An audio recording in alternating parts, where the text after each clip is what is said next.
En este video vamos a ver el ejercicio número 12 de la guía 1, en la cual nos da como datos una serie de indicadores, como ser el indicador de endeudamiento a largo plazo, que es de 0,45, dado por el pasivo no corriente sobre el activo total, o el pasivo más patrimonio neto. El otro indicador es razón de deuda a corto plazo, definido por el activo corriente sobre el pasivo corriente de 1,25. Nos da el pasivo circulante o pasivo corriente de la organización, que es de 875 pesos, las ventas, que son por 5.870 pesos, la utilidad marginal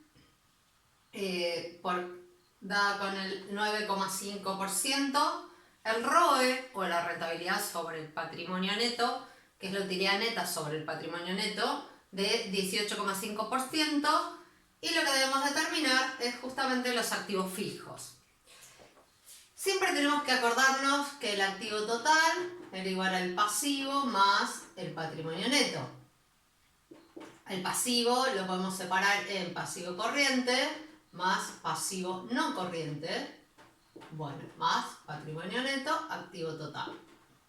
Bien, empezamos y vamos a ver y a definir el activo corriente.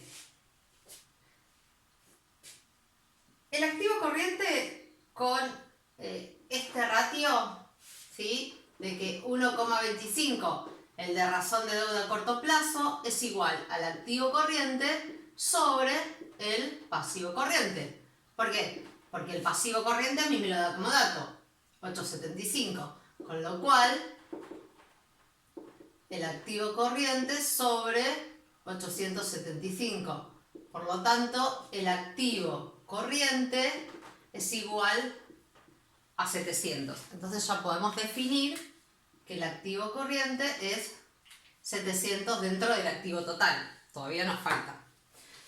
Bien, ahora, otro ratio que nos puede ayudar es el ROE, para determinar el patrimonio neto, porque es una de las incógnitas que tenemos dentro de esta ecuación. El ROE dijimos que es la rentabilidad sobre el patrimonio neto definido por la utilidad neta sobre el patrimonio neto. El ROE lo tenemos, que es de 0,185. El patrimonio neto es lo que queremos definir. Y la utilidad neta está dada por las ventas por el margen de utilidad. Con lo cual, 5.870 definido por las ventas por el margen de utilidad 0,095. Y ahí determinamos la utilidad neta, que la utilidad neta es de 549,10. 549,10. Con lo cual despejamos patrimonio neto, ¿sí?, y vemos que el patrimonio neto es de 2.968,11.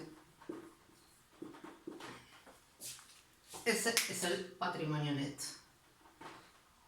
Bien, ya tenemos patrimonio neto. También tenemos pasivo corriente porque lo teníamos como dato, circulante.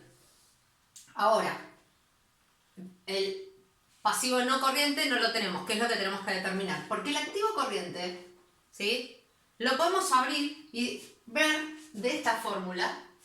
Fíjense que tenemos que la rentabilidad de la deuda a largo plazo es igual al pasivo no corriente sobre el activo total,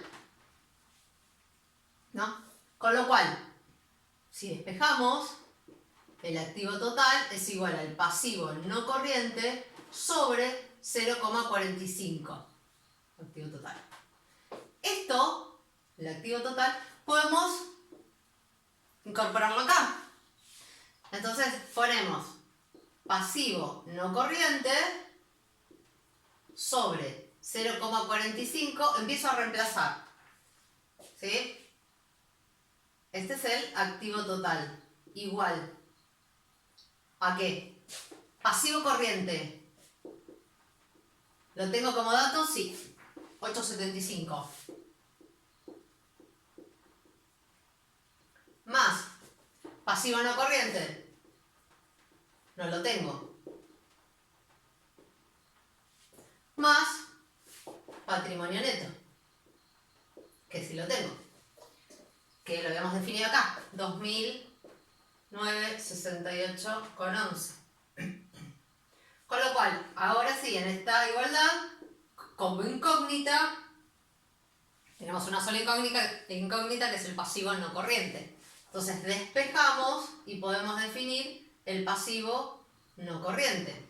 Que el pasivo no corriente nos da 3.144,37. ¿Sí? Bien. Tenemos el pasivo no corriente. Yo sé que, entonces, el activo total era igual al pasivo corriente, volvemos a la misma, más el pasivo no corriente, más el patrimonio neto.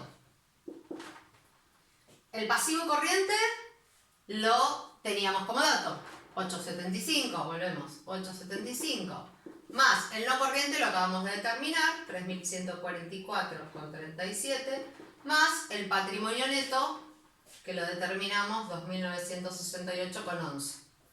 Entonces el activo total va a ser igual a 6.987,48. ¿Sí? Bien, definimos el activo total. Ahora sabemos que el activo total estaba compuesto por ¿qué?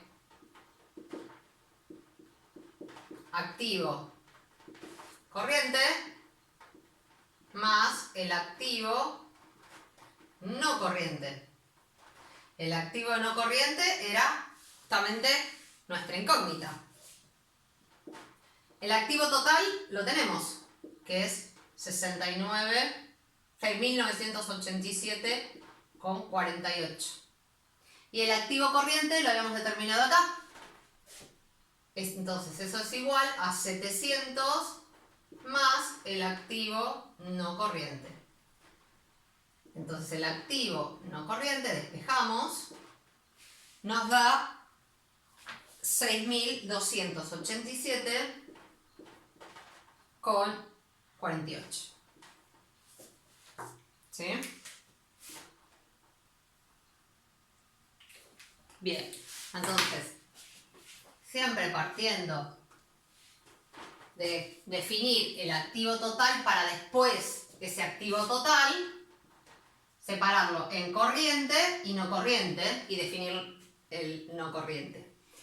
Ahora bien, pero dentro del activo total teníamos que definir, por ejemplo, el patrimonio neto, que nos ayudó a definir el patrimonio neto, acá, el ROE, ¿sí? El rendimiento sobre el patrimonio neto, definida la utilidad con las ventas por los datos de venta y de margen de utilidad, y el activo total, que lo definimos separando el activo corriente del no corriente, definiendo el activo no corriente, porque el corriente estaba como dato, pudimos definir el activo total y separarlo. Así que, bueno, cualquier duda después que surja del ejercicio lo vemos en la clase de control.